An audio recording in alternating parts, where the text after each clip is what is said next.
Dudes, what's going on? Or I should do my normal thing. Ladies, gentlemen, and of course the YouTube comment section. What's happening? I got this idea for this new series. We're gonna call it Shop Talk. And I had this thought the other day. I posted that video of Spirit of the Bear going to Columbus, and I was just in the car just talking with you guys, and a few of you reached out and said that you enjoy the vlog format. So instead of doing a vlog or a podcast kind of thing, since many of you in the comments section are there's a lot of back and forth between you and me and with each other. I feel like it's a very good conversational kind of thing. I figured that I would do this new series called Shop Talk. And also at LM, we build a lot of cabling and power distros and stuff like that. That's, a little boring. So to be able to have somebody to talk to that's not necessarily myself, I thought would be pretty cool. So anyway, Shop Talk, here you go. So the first episode of Shop Talk is going to be vans. That's right. I feel like if all of you guys are in the entertainment industry in any way, shape, or form, you have been a part of the 15-passenger tour van or cargo van kind of thing. So the prompt for this one is, what is either the best or worst van experience? Drop a comment below, or you can email me, billy@billylaguardia.com, and we can maybe discuss this further. So I'm going to give you mine that actually happened this year. So on that, we did 3 dates with Spirit with Red Wanting Blue. And we booked that long weekend of shows. It was like a Friday, a Saturday, a Sunday show. We booked those when we were on the Crowded House run. Red Wanting Blue or management or somebody anyway reached out and we're just like, hey, this would be a good match. You guys should do this. So generally, we rent from Avis. That is like the my preferred, obviously no sponsorship, but I'm a man of credit card points. So if there is a credit card point system of any variety, airlines, credit cards, loyalty, blah, blah, blah, I'm your guy. So Avis is kind of our thing. So we rent Avis vans. They didn't have any vans available. So for this particular run, we had to go to Turo. Turo was the only thing. They basically, if you're not familiar with Turo is like Airbnb for cars. If you have a car, like say for example, you want to rent this sweet 2016 Subaru Crosstrek in sunny northeastern Ohio, the French Riviera of Ohio. You can, if I've listed my car. So like a lot of it is just like Teslas and stuff like that if you're not hip. But we were just like, we need a van. Avis didn't have vans. Enterprise didn't have vans. The Spirit Boys are based out of Columbus. I'm based out of Youngstown. Out of all of the rental places, there were no 15-passenger vans for that weekend. It was just, so we got a van. James got a van on Turo. And it was this blacked out 2011 Chevy Express van. And I'm pretty sure that it was either a drug dealer or a old guy that owned this van. It was all like this button tucked leather interior. It had a bed in the back, so the back seat folded down into a bed, and it had these 4 captain's chairs in the back, and then obviously the front seats. So James thought, it's a huge van. It's the van size that we always get, in the Ford Transit family of vans, which are the best.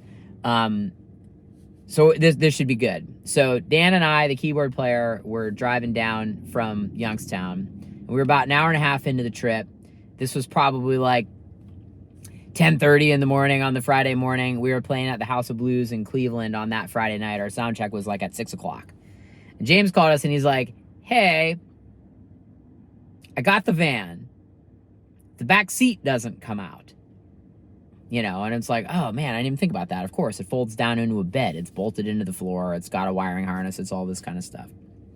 So, it was kind of a, kind of a realization that we sort of didn't know what to do. So I'm like, all right, we'll figure it out. Measure the back and see what you think. So we measured the back. He called me. He was like, I don't know that all this stuff is going to fit. So I'm like, all right, so we FaceTimed and we were talking, and it was kind of just like, we made the realization that it's like, oh my God, 5 people's gear plus sound equipment aren't going to fit in this van. What do we do? And he's like, as a trailer hitch, I'm like, U-Haul it is. We're going to get a U-Haul trailer. And I was kind of excited about that, actually, because the Crowded House tour we were on, we were in a Ford Transit, 15-passenger van with 7 people, 7 people's equipment, 7 people's clothes for 3 weeks.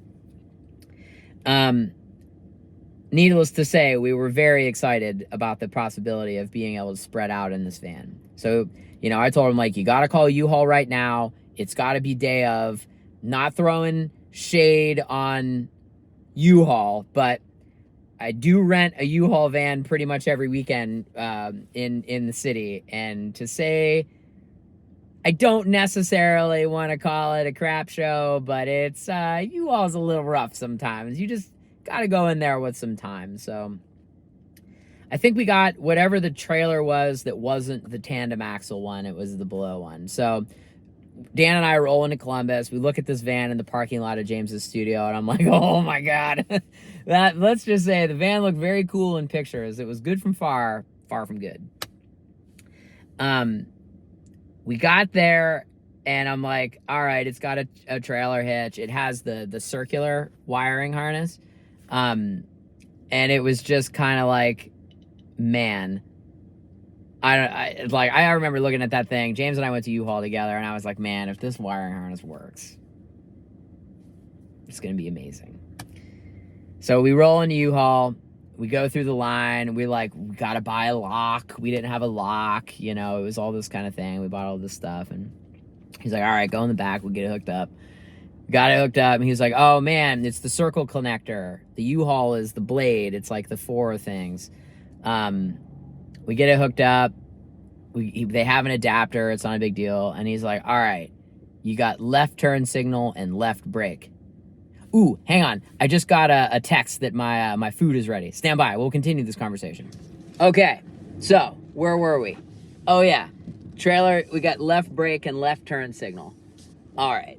So I'm like, well, I kind of figured that was coming. So I asked him, being the technician that I am, I'm like, do you have contact cleaner? Do you have a brass brush, a wire brush, any of that kind of thing? And he's like, nope. The only thing we have at U-Haul is stuff to put the trailer on your car, meaning the hitch and wiring harness work. If you want the hitch installation U-Haul, that's another place. So I'm like, great, we go there. The guy that installs the hitches at that U-Haul place that's like 15, 20 minutes away is not there on a Friday afternoon. So I'm like, all right, let's go to like O'Reilly Auto Parts or something like that. So I look for one. I'm like, okay, here we go. Go there. This lady is like, oh man, I can't help you because I don't really know anything about trailer hitches, but let me call my nephew that works there. And it's like, man, okay, but like we're running out of time. So James and I are in this O'Reilly Auto Parts, like trying to figure out anything that we can do. And I'm starting to think, I'm like, well, is it a fuse? Is it a bad wire? It's like all this kind of stuff. Honestly, I don't know how trailer wiring harnesses work. It's not something that I have ever messed with, really. They either work or they don't work. They usually don't work, especially if you don't use them for a while. And that's the state of the union. So I tell him, I'm like, all right, we got to find like a trailer shop a truck outfitter kind of place. That's going to be the only place. So I find this place. I look through Google. There's no reviews, but I'm looking at pictures of the building, and it's a little dicey, to say the least. And I'm like, this is our place. So I call them, and I'm like, hey, this is like 2:30, 3 o'clock at this point. We have to be in Cleveland from Columbus at 6. So I'm like, hey, I'm sorry. I know that this is a lot to ask. Feel free to say no, but we're a band. We have a trailer. We're trying to get this trailer from U-Haul. They obviously won't let us take it, which again, I'm fine with. Like, you know, I want to have brake lights. They're not going to let us take it unless we get the wiring harness. I know that this is a huge ask, but if we bring this van in, is there any way that you can stop what you're doing on a Friday afternoon at a fabrication shop and help us? And he's like, yeah, come on in. I'm like, cool. So James and I get in the van. We're peeling out. We're not obeying all local laws and speed limits. We get to this place, and all the dudes, nobody has sleeves. It's all cut off shirts, and it's this old. They all have their names on their shirts. It's like, nice. This is our spot. And I walked in dressed like I normally am in a black shirt, and you know, he goes, let me guess, you're a band and you need a trailer fixed or a trailer hitch fixed right now. I'm like, yes. Let's call this guy George.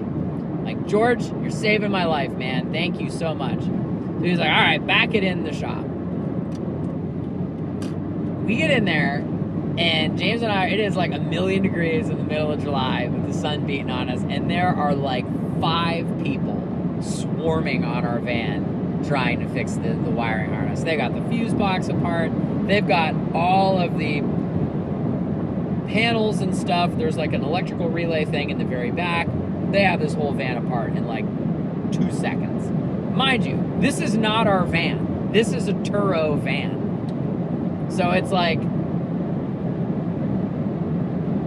I don't know if they're causing more harm than good. I just have to believe that these guys are doing what's best and doing the right thing. Meanwhile, there's like a guy with like a tree trimmer, like bucket trailer that drops this thing off. There's a guy in like an overlanding 4x4 van, and all these guys are like upset that the whole shop has swarmed into trying to fix our thing.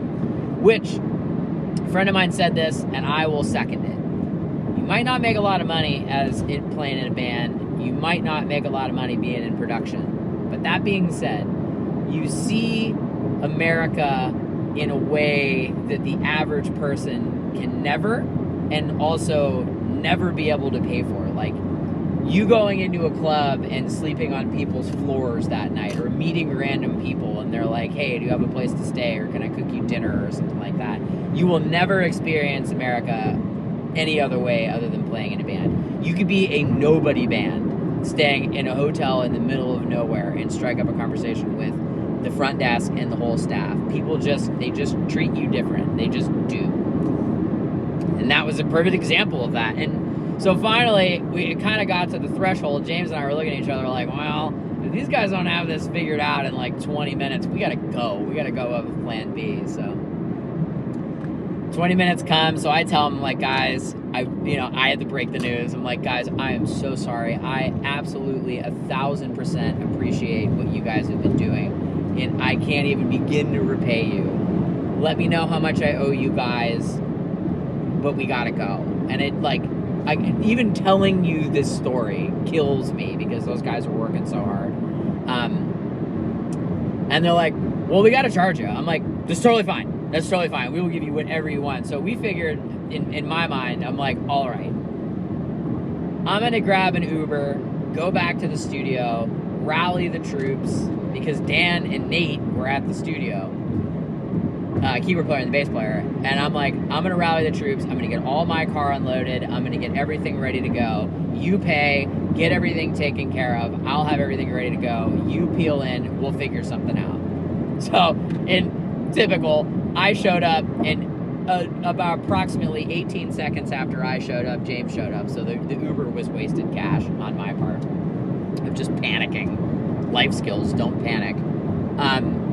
So we're like, what are we going to do? We can't get this seat out. So what we ended up doing was we took the 4 captain's chairs out and we put everything in the middle of the van. So in the drive from Columbus to Cleveland, it was me, James, Nate, and Dan. So there were 2 of us in the front and there were 2 of us in the way back. So we piled all of our stuff in the middle of the van with reckless abandon because we just had to get to Cleveland. We get to Cleveland, we meet Jamie there because Jamie lives in Cleveland. We're telling him this story like you're never gonna believe this bullshit that we went through this afternoon. So we do the show and it's at the end of the night, so we're done. If you're the opening band, you kind of load out, while the headliner's playing. So it took me like basically the whole set to repack and reconfigure the van, the dreaded reorg of the van, and it was a dicey pack job to say the least. So Jamie gets his drums in there, so we get to Jamie's apartment, we parallel park this van on the street in Cleveland. We stayed at Jamie's apartment that night, and then the next morning we were going to get up early at like 8 in the morning and drive to Indianapolis. So we load up, we go to this gas station that is in like not the best side of town. You can buy loose cigarettes there, let's put it like that. So I walk in with a crisp $100 bill and fill the van up, and people are hitting me up for cash while I'm filling the van up, and I'm just anxious to get out of this gas station. It just happens to be that the van is on fumes. It's the closest gas station to Jamie's house. I get in the van, I turn the key, nothing. Like, well, damn. So what goes through your head? I'm sure you're thinking the same thing. We're technicians, we're troubleshooters, right? That's what we do, we solve problems. So I'm like, all right, it's not turning over, but all the dashboard comes on, all the electronics come on. Now, when I was 16, my very first car was an old man Chevy S10. And in that Chevy S10, it had a keypad to start it. So if you didn't put the code in, you couldn't start the car. I didn't put it in. I bought it from an old guy. It was like, he was like super excited about his keypad security system, right? So I'm like, I bet it has some electronic thing because there's all kinds of boxes in this van that I don't know what they do. There's a thing by my legs. There's like all these little like weird, like they look like fish finders and stuff in the van. So I'm like, I bet there's some weird security thing. So in this gas station, I'm like, you do what any good technician does. You turn it off and on again, right? Pop the hood, grab my multi-tool, unplugged the battery terminal, waited 10 seconds, clicked it back in, and get back in the cab. Lo and behold, the van starts. Miracle upon miracles, right? So I'm like, cool, let's go. We drove the entire tank of gas to a Sheetz it's probably about an hour and a half outside of Indianapolis. And I'm thinking, probably shouldn't shut the fan off. I don't know what's wrong, but like, let's just not do it. Let's just keep it running. We gas up, and then I'm thinking like, it's bad for your fuel pump, and it's all this kind of thing, and we'll just shut it off. Worst case that happens, we'll turn the van off and on again. So we eat lunch at the Sheetz, like the good Midwestern boys that we are, eating at a Sheetz. And we get back, and it's like we're parked right up against the gas station. So we didn't, we got gas, the van turned back on. I'm like, great, we'll eat lunch, we'll go.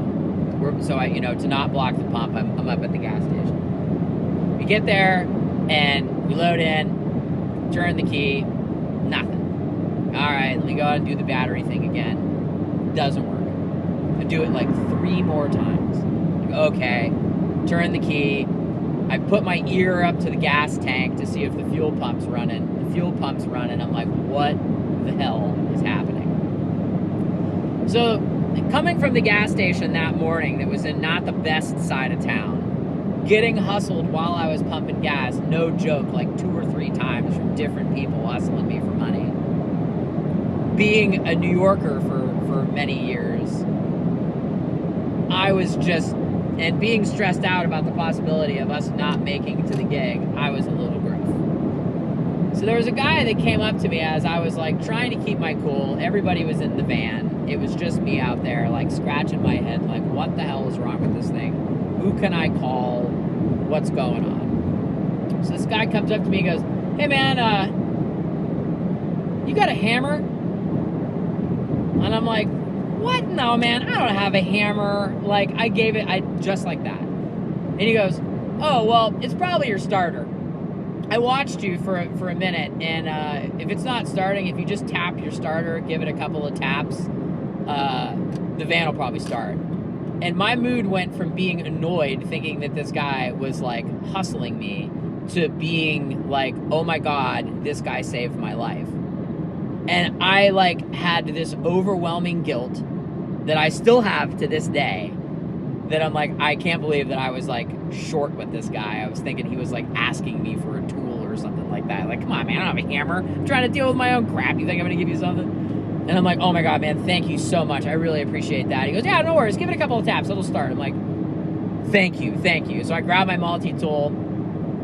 I locate what I estimate to be the starter, which thank God it was. I'm like, well, there's a couple. I'm like, I know that this has to be connected to the serpentine belt, and that's the alternator, so it has to be this thing. I give it a couple of taps, and oh my God, it starts. And I think to myself, by the grace of God, there go I. Because I would have never known to do that. So one of the whole reasons why I started making YouTube videos was I was having a lighting project, and I was using a 4-pin right angle XLR, and I soldered something incorrectly, and I had to take the connector apart, and I could not figure it out. So the very first my attempt at making YouTube videos was making a quick video to show you how to take that connector apart. And I thought, my God, I'm up against the wall. There's nothing on the internet that tells me how to take this stupid connector apart, and it's killing me for this project. And I'm gonna have to wait like another day to get another connector in here and red label it in and all this kind of stuff, because it was like kind of before Amazon was a thing. And I just made a video. I'm like, if you're screwed and you're stuck, this is how you do this. And that's why I started making the YouTube videos. And that's also why I make like the tech, the how to build and all those kind of videos. Because it's like, if I'm up against a wall and I learn something, I figured that I want to show you guys how it works, so that if you're ever screwed and you just happen to watch a Billy video for entertainment, you're okay. So the starter video was that. So hilariously enough, I made a video out of like a joking thing, because it happened like 2 or 3 more times where we had to start the van by tapping the starter. The hotel parking lot in Indianapolis the next morning, I had to do it, and I just, Dan, the keyboard player, filmed me for doing it. So if you want to do that video and you're wondering like, why the hell did you make this video, that's why. So check the link, there it is. So anyway, we figured out the pack.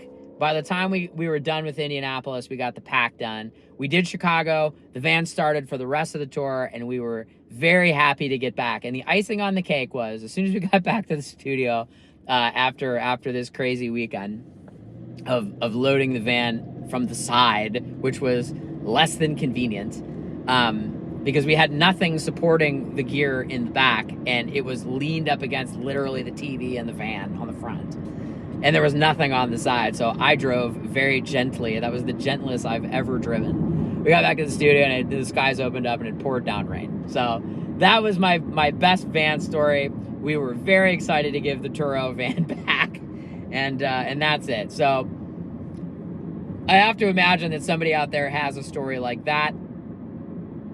Please feel free to leave any type of comment, or like I said in the beginning of the video, if you want to send me an email with it, my email is billy@billylaguardia.com. I would love to read it. Anyway, thanks as always. If this style of video is annoying, maybe this is the only one I'll make. If not, I'll catch you on the next one. Thanks as always for watching. Hope you guys have a great night. See ya.